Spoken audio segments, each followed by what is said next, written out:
আজি বহু দিনৰ মূৰত ৰ'দ দিছে, সেইটো কাৰণে মায়ে ক'লে যে ধানখিনি ৰ'দত শুকুৱাই দিবলৈ বুলি। আৰু এইফালে মই শুকুৱাইও লৈছোঁ। চাওকচোন ৰাতিপুৱা ইমানেই জোৰকৈ ৰ'দটো ওলাইছে নহয়, সেইটো কাৰণে মই ছাতি এটা লৈ লৈছোঁ। তাৰ পাছতে মই আম কাটো বুলি ল'লোঁ আৰু এইফালে আম কাটি মেলি খায়ো ল'লোঁ।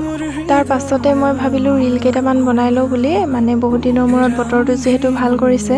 আৰু মই এইফালে প্ৰথমতে জাকৈখন তিয়াই লৈছোঁ, মানে যিহেতু যোৱা বছৰতে জাকৈখনেদি মাছ ধৰা হৈছিলে, সেইটো কাৰণে পূৰা শুকাই আছেতো, সেইটো কাৰণে প্ৰথমতে জাকৈখন তিয়াই লৈছোঁ। ৰীল কেইটা মই ইনষ্টাগ্ৰামত আপলোড কৰিলোঁ, আপোনালোকৰ যদি কোনোবাই চোৱা নাই তেতিয়াহ'লে চাই পেলাই লাইক কৰি দিব।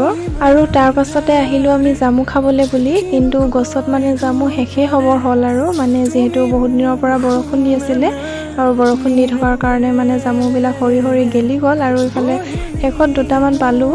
আৰু তাৰ পাছতে আমি নাচপতি গছৰ তললৈ বুলি আহিলোঁ, মানে নাচপতি খাবলৈ হৈছে নে নাই বুলি চাবলৈ বুলিয়ে আহিছিলোঁ। বাৰু নাচপতিকেইটা সৰুৱে হৈ আছে, কিন্তু হ'লেও আহিছোঁ যেতিয়া এটাকে হ'লেও খাই চাম বুলি দুটামান ছিঙি ল'লোঁ। আৰু আজিৰ মিনি ব্লগটি ইমানেই, আকৌ নেক্সট মিনি ব্লগত আপোনালোকক সকলোকে লগ পাম। বাই।